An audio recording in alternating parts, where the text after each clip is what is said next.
UP में नाम तो बताना पड़ेगा। अगर नाम सलमान है और ढाबे का नाम भगवान ढाबा है तो ये नहीं चलेगा। अगर नाम वसीम है और फूड पॉइंट का नाम गणपति फूड जॉइंट है तो ये भी नहीं चलेगा। अगर नाम अहमद है और जूस कॉर्नर का नाम हनुमान जूस कॉर्नर है तो ये भी नहीं चल पाएगा। सावन में तो बिल्कुल भी नहीं चलेगा। योगी आदित्यनाथ ने नाम पूछने का रिस्क क्यों लिया? इस एक फैसले से प्रियंका गांधी, अखिलेश यादव, मायावती बहुत दिनों के बाद वापस मुसलमान मुसलमान कह रहे हैं। 22 जुलाई से सावन महीना शुरू हो रहा है। उससे 3 दिन पहले यूपी का मूड बदल गया, लेकिन कैसे, इस रिपोर्ट में जानिए। नाम मोहम्मद राशिद और ढाबे का नाम नीलकंठ फैमिली रेस्टोरेंट।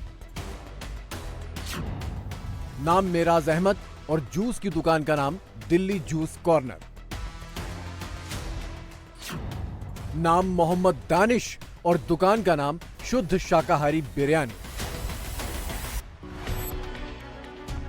मोहम्मद राशिद को नीलकंठ फैमिली रेस्टोरेंट के आगे अपना नाम लिखना होगा। मोहम्मद मिराज अहमद को भी जूस की दुकान के आगे अपनी पहचान बतानी होगी। शुद्ध शाकाहारी बिरयानी वाले मोहम्मद दानिश को भी अपनी सही आइडेंटिटी बतानी होगी। योगी सरकार के एक फैसले से राहुल गांधी, असदुद्दीन ओवैसी और अखिलेश यादव की पार्टी को कैसे मिर्च लगी है, ये आपको आगे बताते हैं। पहले ये देख लीजिए कि योगी आदित्यनाथ जब फ्रंट फुट पर आते हैं तो क्या होता है। योगी जब एग्रेसिव होते हैं तो उसका इफेक्ट क्या होता है। बिजनौर के नजीबाबाद रोड पर मोहम्मद राशिद नीलकंठ फैमिली रेस्टोरेंट के नाम से ढाबा चलाता है। इस ढाबे के नाम से कांवड़िये कंफ्यूज हो सकते हैं, लेकिन मालिक का नाम लिखने से सारा कंफ्यूजन दूर हो जाएगा। हाँ, नीलकंठ नाम का दुरुपयोग करने वाले मोहम्मद राशिद को जरूर दिक्कत हो जाएगी। अभी फिलहाल जो है इस समय पे हल्का चल रहा है। तो आपके ढाबे का नाम क्या है? Neelkanth family dhaba restaurant. तो ये अब दोबारा से बना रहे हैं, लेकिन पहले फैमिली रेस्टोरेंट था ना। हाँ, अब नीलकंठ काम जो है ये बताओ। वीडियो क्यों बना रहे हो? वीडियो तो बनानी पड़ेगी, जब आप मालिक हो तो पूछेंगे भाई किस तरह का काम है। कहाँ क्या से है? हो आप, ये तो बताओ। यहीं से ही हैं। नहीं, वीडियो बना रहे हो किस तो आपको दिक्कत कुछ नहीं है। मोहम्मद राशिद की घबराहट बता रही है कि योगी का तीर एकदम निशाने पर लगा है। विरोधियों की बेचैनी बता रही है कि योगी ने एकदम सही जगह हिट किया है। कुछ बांग्लादेशी, कुछ रोहिंग्या अपना नाम बदलकर सावन के महीने में गंगा जी के किनारे संकल्प ठोकने लगते हैं। उन ठटरी के बलों की असलियत पता करने के लिए दुकानों का असलियत में नाम पता होना चाहिए और दुकानों पर असली नाम लिखना चाहिए, ताकि ये पता लग जाए ये माधव की दुकान है कि ऊ वालों की है। यूपी में 10 के लिए 80-20 होगा। यूपी में योगी का एग्रेसिव हिंदुत्व चलेगा। उत्तर प्रदेश में योगी का ही ऑर्डर चलेगा। योगी आदित्यनाथ ने निर्णय कर लिया है। योगी आदित्यनाथ ने अपनी लाइन तय कर ली है। योगी ने विरोधियों के लिए लक्ष्मण रेखा खींच दी है। सीएम योगी का आदेश निकल गया है। पिछले 1.5 महीने से योगी सबकी सुन रहे हैं, मगर अब योगी ने अपने मन की करना शुरू कर दिया है। विरोधियों को पैर पटकना है तो पटकें, एनडीए वाले दोस्तों को नाराज होना है तो हो जाएं। योगी किसी की परवाह नहीं करेंगे। यूपी में योगी ब्रांड ऑफ पॉलिटिक्स ही चलाएंगे। जाहिलियत का आदेश है। मुझे ऐसा लगता है कि इसी तरह का इकोनॉमिक बहिष्कार इन लोगों ने अयोध्या हारने के बाद हिंदुओं का भी किया था, अब वो मुसलमानों का कर रहे हैं। तो बीजेपी के पास जब कुछ नहीं होता है करने को तो वो नफरत का छौंका लगाते रहते हैं, लेकिन वो ये नहीं समझते कि इसी नफरत की राजनीति को इस देश ने हरा दिया है। इस देश ने ये तय किया कि आप 63 सीटें हारे क्योंकि आप नफरत और इस तरह का उन्माद फैलाने की कोशिश करते हैं। क्या फ़र्क पड़ता है अगर अब्दुल बेचे सेब या अनिल बेचे, क्या सेब कम मीठा हो जाएगा? इससे पहले कभी इस तरह का कोई कानून अस्तित्व में नहीं आया। कांवड़ यात्राएं खाली यूपी में नहीं, बिहार, राजस्थान, मध्य प्रदेश और हरियाणा प्रांत में भी निकलती है। हमारा बिहार प्रांत तो देश में सद्भावना की ऐसी मिसाल है कि जो मुस्लिम लोग हैं भागलपुर से लेकर के धाम तक दुकानें लगाते हैं और हिंदू मुस्लिम सब मिलकर के कांवड़ियों का स्वागत सत्कार करते हैं। इस बार जो कानून लगा है मुजफ्फरनगर और उसके आसपास, ये यूं भी जो हमारे प्रधानमंत्री नरेंद्र मोदी जी उसके इन सिद्धांतों के विरुद्ध है, सबका साथ, सबका विकास, सबका विश्वास। उसके बाद ये फरमान जारी होते हैं कि अमुक अमुक धर्म के मानने वालों से खाना पीना ना खाया जाए। तो ये विभाजनकारी है और इसमें विभाजन की बू आती है। उत्तर प्रदेश में जहां जहां भी कांवड़ यात्रा निकलती है, उत्तर प्रदेश में जहां जहां भी कांवड़ मेला लगता है, उत्तर प्रदेश में जिस जिस रूट पर कांवड़िये गंगा जल लेकर निकलते हैं, उस रूट पर सभी दुकानदारों को नेम प्लेट लगानी होगी। सभी दुकानदारों को अपना नाम और पहचान बताना होगा। हिंदू हो या मुसलमान, योगी का आदेश सब पर लागू होगा। सलमान और इरफान को योगी का आदेश मानना होगा तो मोहन और श्याम को भी ये आदेश फॉलो करना होगा। योगी आदित्यनाथ ने बिना कुछ बोले, बिना कोई शोर मचाए एग्रेसिव हिंदुत्व की अपनी आइडियोलॉजी लागू कर दी है।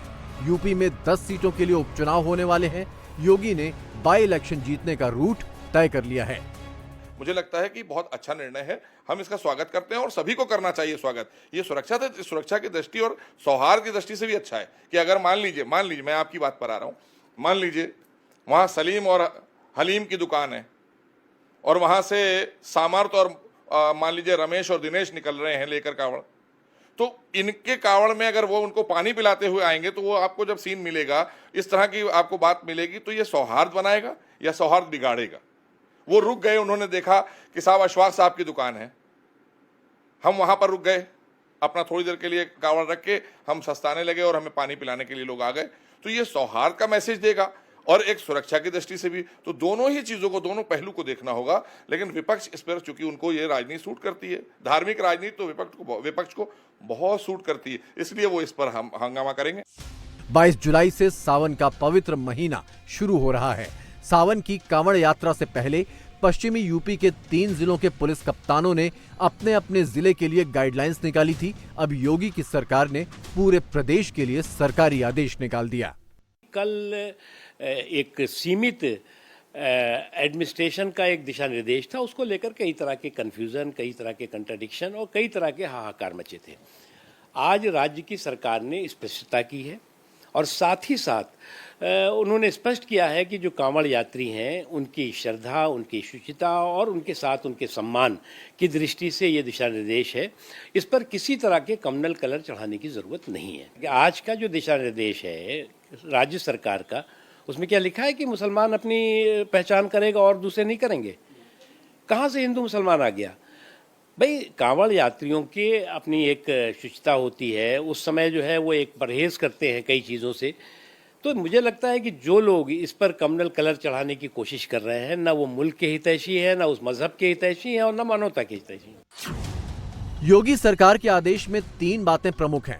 पूरे यूपी में कांवड़ रूट पर दुकानदारों को नेम प्लेट लगानी होगी, खान पान की दुकानों के सामने दुकानदारों को अपनी पहचान बतानी होगी और हलाल सर्टिफिकेट वाले प्रोडक्ट बेचने पर पाबंदी है। ऐसा करने वालों के खिलाफ कार्रवाई होगी।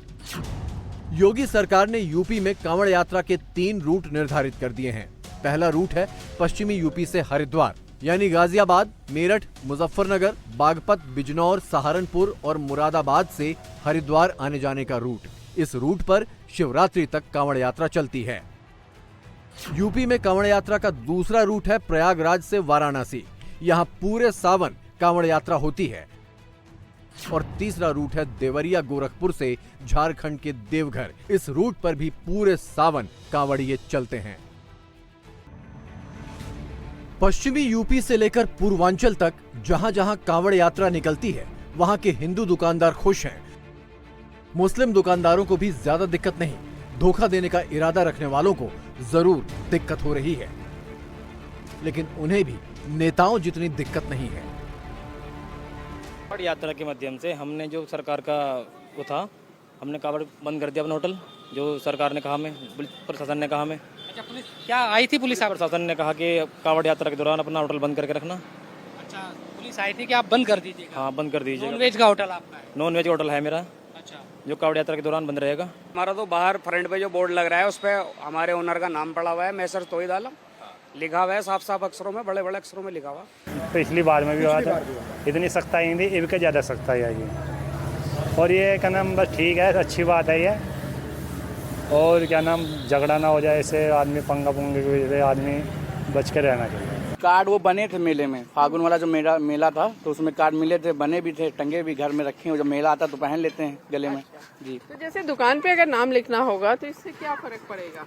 कुछ भी नहीं फर्क पड़ेगा, नाम ही तो पड़ेगा उस पे, ज्यादा थोड़ी ना लिखा जाएगा। नाम से पता चल जाता है ना, इसलिए कह रहे हैं। विपक्षी पार्टी कह रहे हैं कि ये भेदभाव होगा, समाज में दूरियां बढ़ेंगी, छूत अछूत होगा। ऐसा नहीं है, कांवरिया भी तो बहुत लोग आते हैं ना, हर कास्ट के आते हैं, सिर्फ मुसलमान को छोड़ के सारे कास्ट तो आते हैं। तो फिर आप ये सही मानती हैं फैसला? योगी सरकार के फैसले से क्या किसी कानून का उल्लंघन हुआ है? क्या योगी सरकार का फैसला सचमुच संविधान का मर्डर है?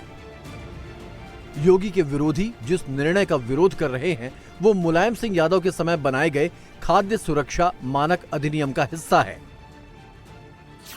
मुलायम सिंह सरकार ने 2006 में जो नियम बनाए थे उसके मुताबिक सभी दुकानदारों, रेस्टोरेंट मालिकों और ढाबा संचालकों को अपना नाम, पता और लाइसेंस नंबर लिखना जरूरी है। इसके साथ रेस्टोरेंट में बिकने वाले सामान की प्राइस लिस्ट भी सार्वजनिक करनी होगी। मुस्लिम समुदाय में अगर आप देखेंगे तो लाला मीट खाते हैं, वो नहीं कहते कि हम दूसरा नहीं खाएंगे, कहेंगे ना। तो सबकी अपनी अपनी प्रेफरेंस है, देश में सबको अधिकार है अपने धार्मिक पर्व के दौरान किस तरह को खाना खाना चाहते हैं।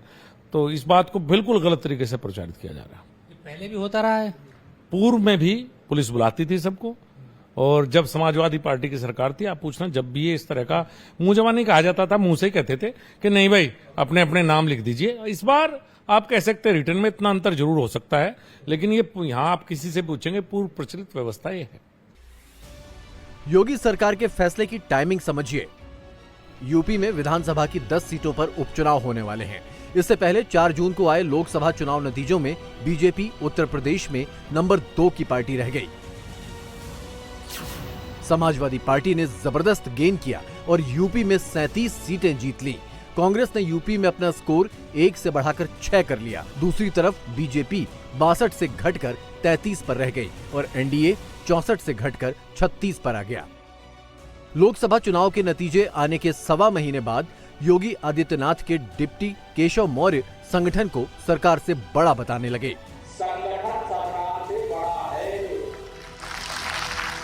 समाजवादी पार्टी के चीफ अखिलेश यादव केशव मौर्य को मॉनसून ऑफर देने लगे। केशव मौर्य को अब बार बार सफाई देनी पड़ रही है। वे मॉनसून ऑफर को पब्लिकली डिनाई कर रहे हैं और 2027 में 2017 जैसी जीत दोहराने की कसम खा रहे हैं।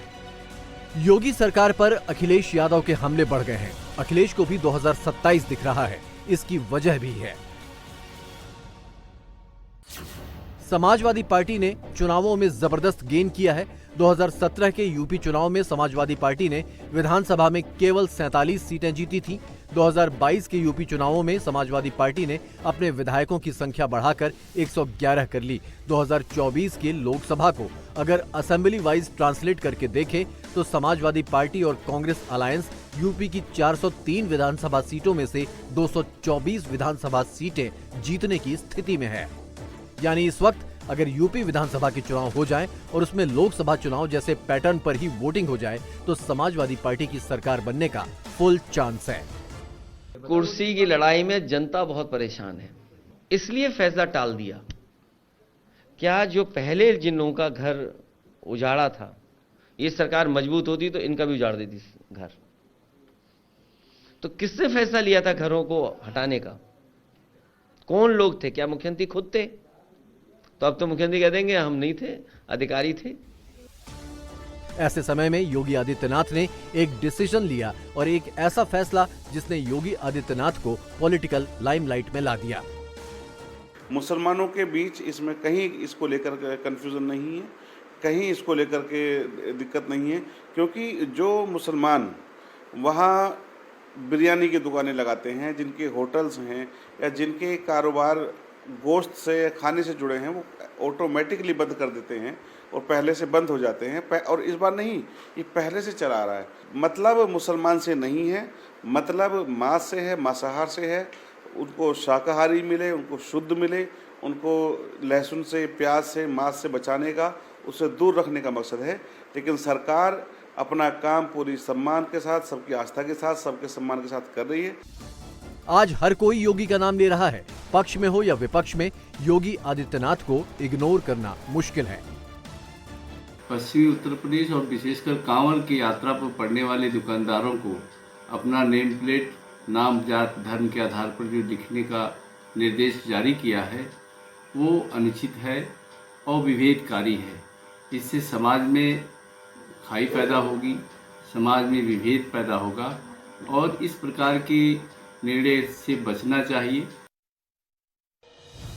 कोई शक नहीं है कि यूपी में बीजेपी की ताकत घटी है। डेटा भी यही कहता है। 2017 के यूपी विधानसभा चुनावों में बीजेपी ने अकेले दम पर 312 सीटें जीती थीं। 2022 के यूपी चुनावों में बीजेपी की सीटें घटकर 255 रह गईं। अलाइज पार्टनर्स को मिलाकर भी बीजेपी की सीटें 273 ही रहीं। 2024 के लोकसभा रिजल्ट को विधानसभा सीटों में ट्रांसलेट करके देखें तो बीजेपी और एनडीए पार्टनर्स मिलकर 174 सीटों पर ही बढ़त बना पाए। योगी के विरोधी इस बात को ऐसे प्रचारित कर रहे हैं जैसे यूपी में बीजेपी की ताकत घटने से योगी आदित्यनाथ की ताकत घटी है। ये भी प्रचारित किया जा रहा है कि सीटें घटी तो योगी के कारण घटी। योगी ने इसे ना तो एक्सेप्ट किया, ना कभी इसका खंडन किया। बीजेपी प्रदेश कार्य समिति की बैठक हुई तो योगी ने बस इतना ही कहा कि फ्रंट फुट पर रहना है, बैक फुट पर जाने की जरूरत नहीं। भारतीय जनता पार्टी के कार्यकर्ता को किसी भी स्थिति में बैक फुट पर आने की आवश्यकता नहीं है। पिछले 4 दिनों में योगी ने बुलडोजर पर ब्रेक लगा दिया और डिजिटल अटेंडेंस का फैसला स्थगित कर दिया। 20 जुलाई शनिवार को योगी लखनऊ के अकबरपुर जा रहे हैं, जहां वो वृक्षारोपण महाअभियान की शुरुआत करेंगे। अकबरपुर वो जगह है जहां बाबा के बुलडोजर ने अतिक्रमण हटाकर जमीन समतल कर दी है।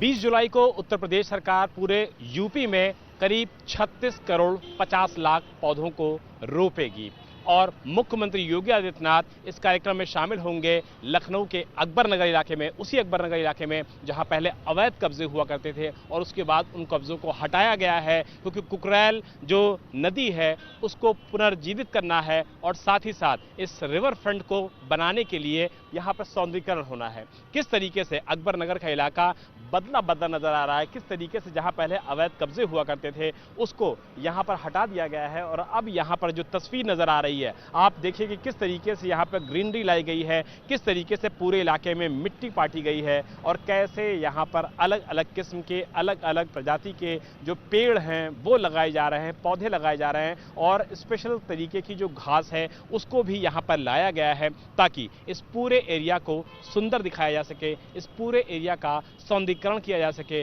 अकबर नगर के इस इलाके की जो पहले पहचान हुआ करती थी अवैध कब्जे की, उसको पूरी तरीके से बदला जा सके, इसको लेकर के योगी सरकार पूरी ताकत से काम कर रही है। योगी के हालिया फैसलों में सबसे बड़ा फैसला कांवड़ यात्रा पर आया। एक अनुमान के मुताबिक कांवड़ यात्रा करने वाले श्रद्धालुओं में 75% श्रद्धालु या तो पिछड़े होते हैं या फिर दलित। कांवड़ियों में अधिक से अधिक 1/4 कांवड़िए ही सवर्ण होते हैं। मतलब ये कि कांवड़ यात्रा को रियायत देने या कांवड़ियों की धार्मिक आस्था का सम्मान करने वाला कोई भी फैसला चुनाव पर सीधा असर डालने वाला है। यानी समझ लीजिए अब योगी को हराना बहुत मुश्किल है, योगी को हटाना उससे भी मुश्किल।